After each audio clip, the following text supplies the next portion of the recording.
ગુરુહરિ કેટલા લાઈવ એમ, આટલી બધી સામર્થ્ય હોવા છતાં પણ આ વખતે ગુરુહરિની એવું અદ્ભુત દાસત્વનું દર્શન પણ પડે કરાવતા હતા.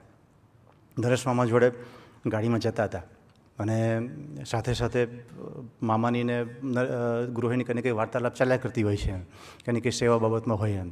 તો એક વખત મામા પ્રાર્થના કરે છે કે પ્રભુ સાંઈ આપ કૃપા કરો એમ, બધું કશું મને યાદ નથી રહેતું કે માથામાં હાથ મૂકો અને જેથી એમ કે આશીર્વાદ આપો કે જેથી કંઈક એવું કશું કંઈક યાદ રહેતું થાય એવું એવી કૃપા કરો એમ.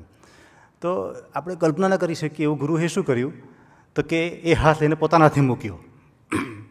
એટલું ભક્તોનો મહિમા સમજે અને એવી સહજતા અને દાસત્વ એમ કે હું કેમે કરીને ભગતના માથે કેતે હાથ મૂકી શકું એમ, એટલો આપણો મહિમા સમજતા હોય એ આપણને ખ્યાલ ના આવતો હોય એમ. પછી આ વખતે જ્યારે સ્કાબરો પધાર્યા હતા ત્યારે ભાવિનભાઈ કરકર કરીને ભગત છે, તો અમને ખ્યાલ નહોતો પણ સામે હું રેકોર્ડિંગ કરતો હતો, બાજુમાં ભાવિનભાઈનો જે કંઈ પ્રશ્ન પૂછતા હોય જે કંઈ તે પ્રશ્ન પૂછતા હતા એટલામાં અમને ખ્યાલ ના આવે ત્યાં સુધીમાં ગુરુહરિએ એમના ચશ્મા લે છે અને એમના ગાતરિયાથી છે તે એમનું ચશ્માનું સાફ કરવાનું ચાલુ કરી નાખે એમ. ખ્યાલ નહોતો આવતો કે કેટલું કેવી રીતે વસ્તુ કરી શકે એમ, પણ આપણો એટલો મહિમા સમજે છે, આપણું છે તે એવું આપણી આગળ એવું દાસત્વ જીવન જીવે છે કે આપણે કલ્પના કરી શકીએ એમ. એટલે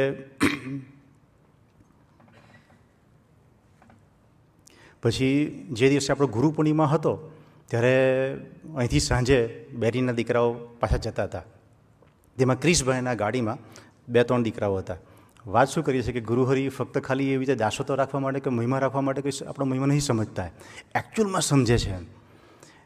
પછી એમાં થયું એવું કે 427ના હાઈવે ઉપર જતા હતા, તે એટલામાંથી એક ઓવરલુકિંગ પેલું બ્રિજ આવતો હોય છે, તો એમાંથી કોઈક બહારની વ્યક્તિ કંઈક તૃતીયમ ભૂર્યો હશે તો કંઈક ફ્રસ્ટ્રેશન હશે એટલે એણે છે સુસાઇડ કમિટ કરવાનું નક્કી કર્યું. તો ત્યાંથી ઉપરથી છલાંગ મારે છે, એટલે એ ક્રિશભાઈના ગાડીની બાજુમાં જ ત્યાં પડે છે અને એ ધામમાં જાય છે એમ. પછી તો ત્યાં પોલીસ આવે છે અને બધું આખું રિપોર્ટિંગને બધું કરે છે અને બધું, પણ એમાં ક્રિશભાઈ બહુ હલી જાય છે, કારણ કે આવું કોઈ દ્રશ્ય જોયું ન હોય, આપણે આગળ કોઈ ધામમાં ન ગયું હોય અને એ વસ્તુ જોઈએ તો આપણે કેવું હલી ગયા એમ. એટલે પછી કિંચિતભાઈને મામાને સાથે હેમિલ્ટનમાં ગુરુહરિને દર્શન કરવા માટે ત્યાં આવે છે અને આખી બધી વાતચીત કરે છે એમ. તો ગુરુહરિ એવું કહે છે કે કોઈ ટ્રકમાં જો અઠાડીને મરી ગયો હોત તો શું થાત એમ કે, તો કે નરકે જાત એમ કે, પણ કે આપણી ગાડીને આગળ પડ્યો ને એમ કે, તો કે મહારાજને એમ કે જોગમાં લેશે હવે એમ કે.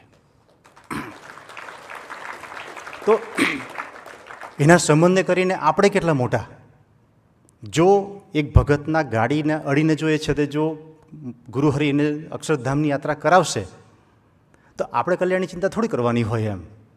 બાકી એ જે જીવ જે હતો એ તો 184નો જીવ હતો, તો એમાંથી સીધો કાઢીને એને અક્ષરધામની યાત્રામાં મૂકી દીધા, આવતા જન્મે હવે સત્સંગમાં એને લેશે.